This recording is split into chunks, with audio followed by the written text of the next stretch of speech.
G'day, it's Simon and James at a Thanksgiving Southeast Cars and Coffee, and like every year, when people come home for holidays, they come to Southeast Cars and Coffee. It is packed. It is massive today. We have so much stuff here today.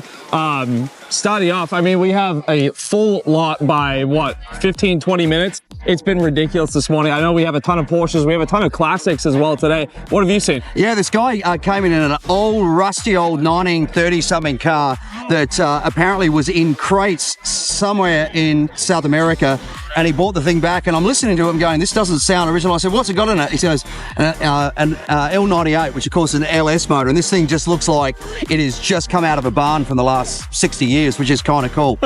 And then going past us right now, I don't know if you can see this, have a look at that over there. Beautiful old, I think it looks like an old Cadillac or something. We'll have to go and check that out in a moment as well. And don't forget, if you're coming to Southeast Cars and Coffee, please remember, respect our rules. No speeding, no revving, no burnouts. That includes on the streets of San Clemente and getting on off those freeways. Mate, there is a ton to see. Let's go for a walk, check some stuff out. Let's do it. Starting off with a couple of cars from Bowden Auto House. First of all, we have this beautiful 997 GT3 RS. I believe this is the 4.0 as well, owned by Josh. You can see the bucket seats on the inside. Of course, it's the 6-speed manual as well. Tons of exposed carbon, the beautiful Bowden exhaust. Just an absolutely stunning car to start it off. And then next to it, we have this gorgeous 992 GT3 RS. Very, very cool seeing these two side by side. It's definitely not something you see very often. We get a lot of the 991 3RSs, but the 997s are much more rare. So it's crazy to see just how much bigger this car is compared to its younger brother, or older brother rather. Very, very cool. Which one would you guys take? Comment down below.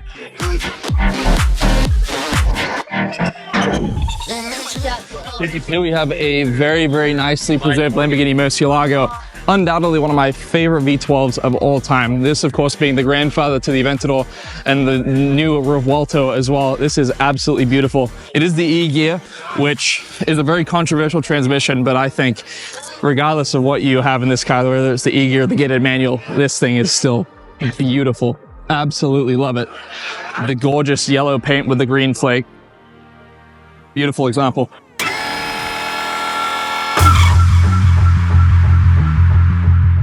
I feel like at this point, the 488 GTB is just kind of like one of the forgotten Ferraris, but I still think even now it is an absolutely stunning car.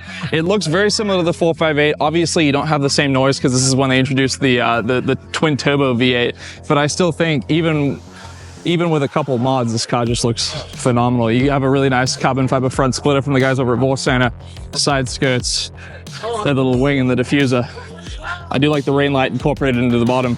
It's just a very, very pretty car. And I think for the money and, you know, the low 200,000 range, I think this is really good bang for your buck.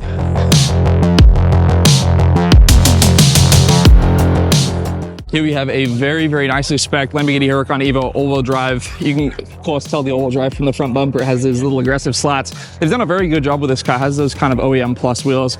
Looks very similar to the stock wheels that you could have got on the original Huracan, but this has these beautiful painted faces with the polished lips. Look at the inside as well. You can see the exposed carbon fender vents, mirrors, everything. Love the orange pinstripey as well. They've just done a very, very good job with this car. And then moving over to the 720S, this is the first time that I've actually seen a forged carbon vinyl. So this is a 1016 hood. Obviously, it's not the actual forged carbon. You can tell it doesn't have any depth to that weave, but I think that this is a very good substitute for normal forged carbon if you can't access the thing when you want it. But very, very cool. Done a very good job nonetheless. And then we have a Huracan Sterrato that is actually used for its intended purpose. I think this is one of the only cars that we've had here that's actually been off-roaded. Have a look, you can see he's done a very good job of driving this thing off-road. I was talking to the owner and he told me that he was driving it through the dunes and actually put it up onto its side and deployed all the airbags. So he's definitely having quite some fun with it. Love the exposed satin green paint. Has the green and black interior as well, like some of the other Sterratos we've seen. Very, very pretty. I think I can confidently say this is the most beautifully spec'd Huracan that I've ever seen. Not only is it the brand new Huracan Technica, but everything about this car, in my opinion, is absolutely perfect. You have the exposed green metallic paint, these polished, or rather the satin silver wheels, tons of exposed carbon, and then moving on to the inside, the cognac interior with the black Alcantara inserts. What a tremendous spec. They've done such a good job with this car. Love having it out. Cars and Coffee.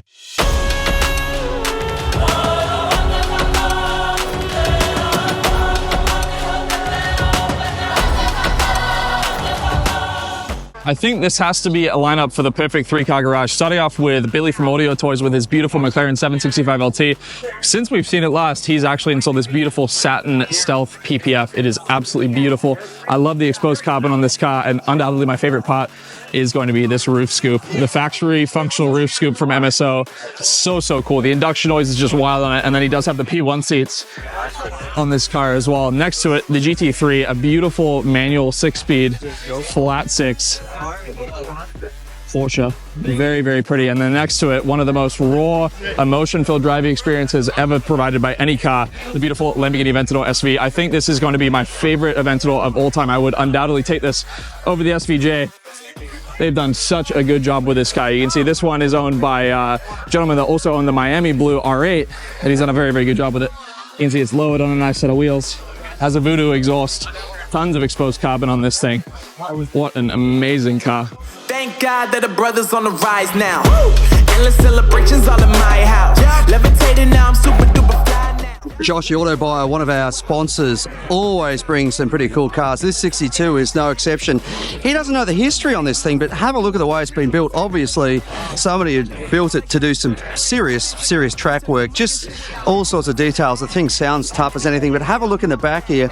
It has a full cage, has a kill switch on there, her shifter in there, just obviously built for somebody to get serious out there. Look at the fuel cell in the back, and even like just the metalwork on to hold the battery in place. And look, have a look at this.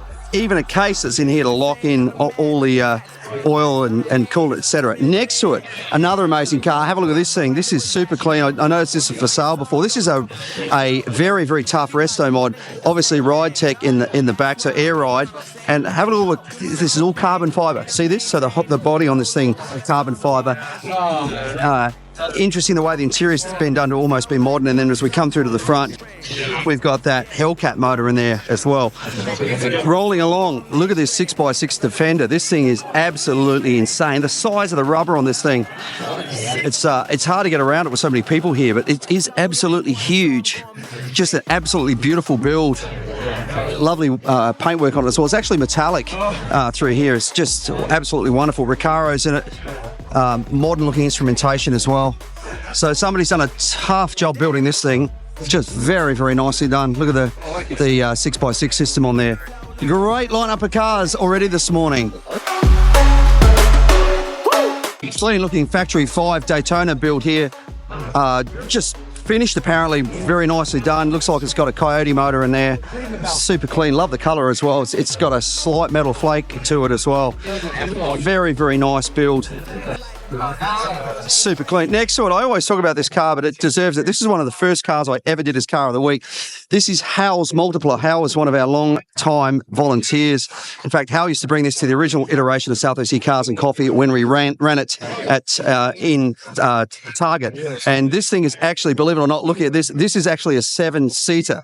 I don't think you'd fit 7 massive people in there because you've got to try and squeeze 3 across the front. But look at that, 3 across the front, then 2 and 2.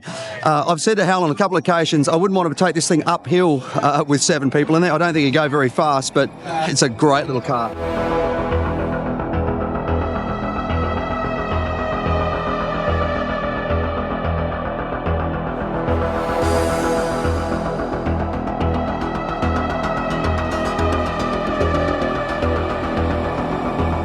This is the new Volkswagen ID Buzz, which is the electric version supposed to replace this, the classic old Volkswagen bus.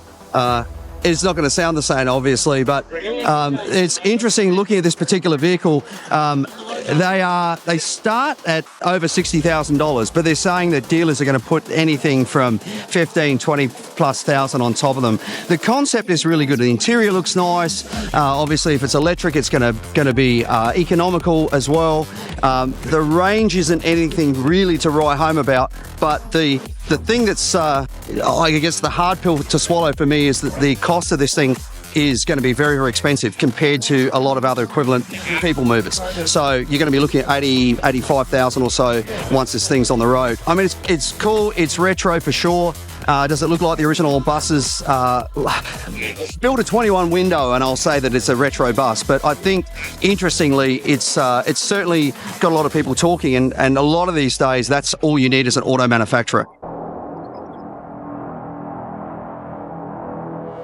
I was just walking through and I saw Brent's car. What is it, mate? It's a 1970 AMC Rebel the Machine. It is super cool. You don't see a lot of Rebels, and you certainly don't see a lot of this particular model.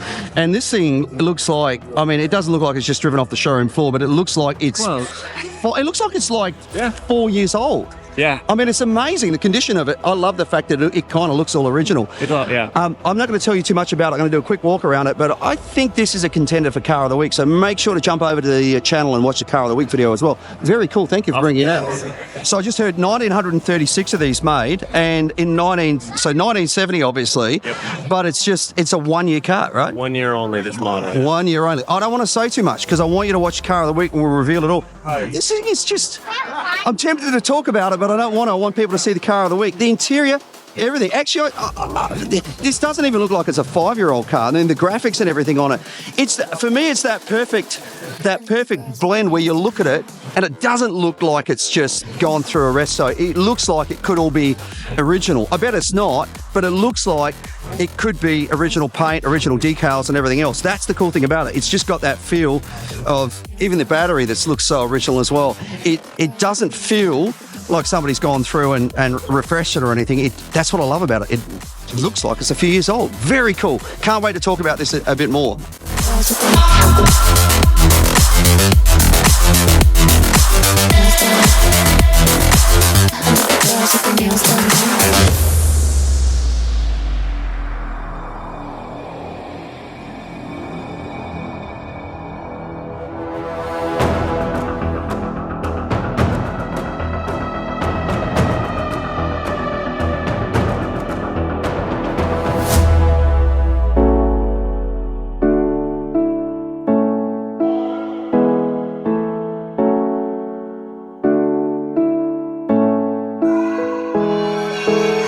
Two great looking classic hot rods here. First of all, starting with this one, this is actually a 1932 fiberglass body, but just such a clean car, regular. Love the leather straps through here, running a 383 small block Chev and the supercharger on it with a couple of Hollies sitting on top. Real old school traditional type stuff going there.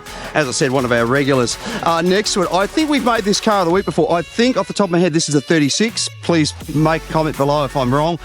This car is super clean. Love everything about it. Looks like it has got Budnik wheels on it, which I'm a big fan of, and then matching the design of the wheels, we've got these valve covers on the small block Chev, just the gold colour coming through. Even the bell housing in there is the same, but running what looks to be mechanical injection on this thing, which I'm sure it's no fun to tune, but I bet it's a heck of a car to drive. As I said, I think this has been a Car of the Week before. Look at the stance on it. It's such a clean build. That sort of lowered soft top on this thing, so it looked good with the roof on or the roof off. That knurled finish in the metal, in the gauges, and the leather smell in the interior. I wish you could smell that. It is such a beautiful car. So a couple of different eras of hot rods, but equally appealing to me. Yeah.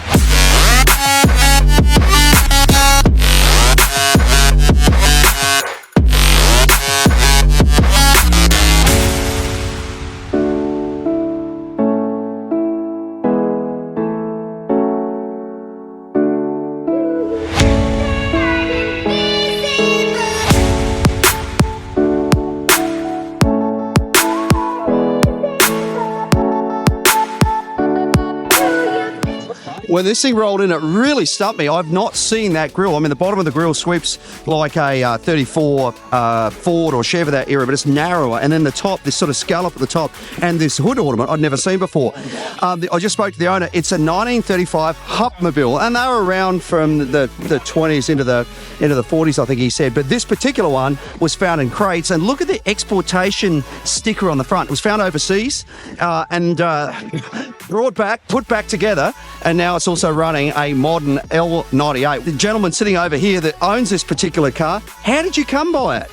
It was found in boxes in a barn in Argentina. In Argentina? Shipped over. You can still, the exportation stickers are still on the front bumper. It is so cool. And how did you find it? I got it from the guy that found it. Oh, that's cool. And it's got an L98, you said? Yeah, L98. It's out of the 86 Corvette. Excellent. C4. Oh, okay. Excellent. C4 engine. Very cool. Well, hey, I love this thing. It's super cool. Very, very cool to see something a little different that we don't normally see. Thanks for bringing it out. Thank you.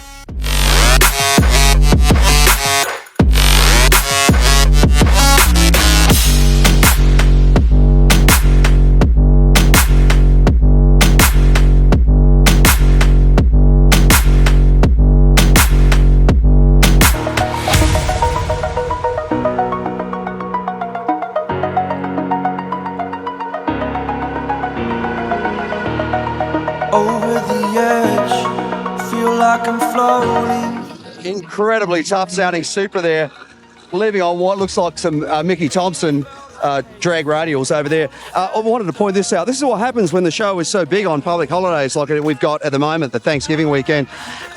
This guy, this is an SV Lamborghini just sitting over in the back of the lot in amongst 370Zs and next to a nice little Porsche as well.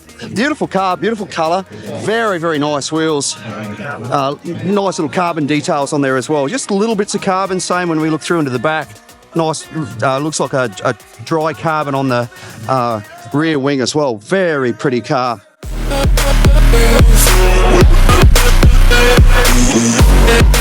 Oh my, this is pretty. But when I was doing the intro, I swung around and said I thought a Cadillac pulled in. This is it. This is the Fleetwood. Man, this thing is amazing. Have a look at it. Every single angle. Look at the dash in this thing. Absolutely beautiful. It's got remnants of those. I know that people are going to hate me saying this, but the Chevy trucks, you know, like the 3200s in 1948, etc. It's got that same sort of look. Beautiful, beautiful steering wheel. Everything about it. Look at the push button radio on there. There's a dial on there for tone. Just a magnificent car. Beautiful color as well. Authentication manual there. So 1941 Cadillac. It is beautiful, the bright work on this thing, the beautiful white wall tyres. If that other car hadn't been car of the week, then this one definitely would be. We've got to make sure we get this guy back again and try and get this car of the week because it is such a beautiful and special looking car. I want to live, I want to take it all, standing tall.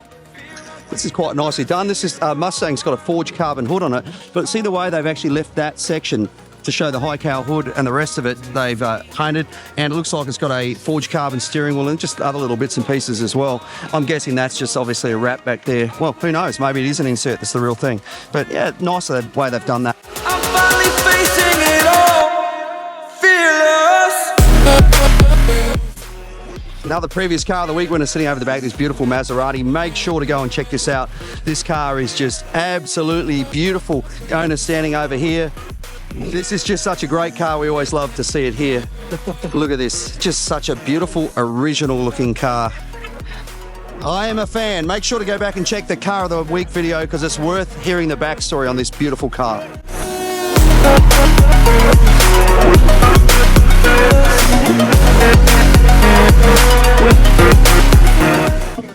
Merch tent has been busy all morning, and the great news is if you are looking for stocking stuffers, if you are looking for presents for your kids, we now have kids t-shirts, which is really exciting. So a range of different sizes, obviously all the adult apparel, including that cool looking hoodie that's up there and all the different t-shirts as well, but we now have kids shirts as well. So make sure you can check it out on our website, or you can also obviously come to the show and grab them here. That is it for an incredibly busy Thanksgiving South OC Cars and Coffee. Thank you guys all so much for coming out and supporting the event. I want to say a massive thank you to all of you guys for coming out each and every week. Please remember, if you are coming to South OC Cars and Coffee, respect the rules, no revving, no speeding, no burnouts. That includes on the property, getting on and off the freeways, and then driving through the streets of St. Clemente as well.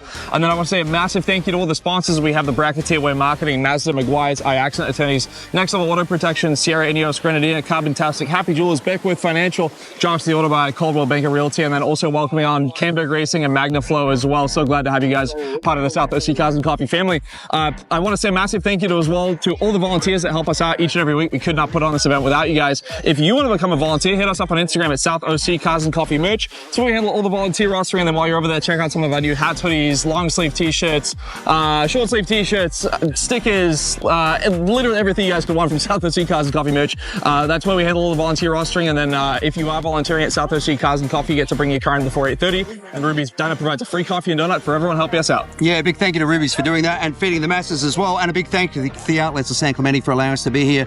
Could not do the show without them. So remember, if you need to do any shopping, go to the movies, grab a coffee, or whatever it is, come to the outlets, tell us South OC Cars and Coffee sent you. Well, that is it. Thank you so much for watching. Don't forget to like, follow, subscribe, share, and all of those amazing things. We're going to see you back here next week for another South OC Cars and Coffee. Thank you, guys.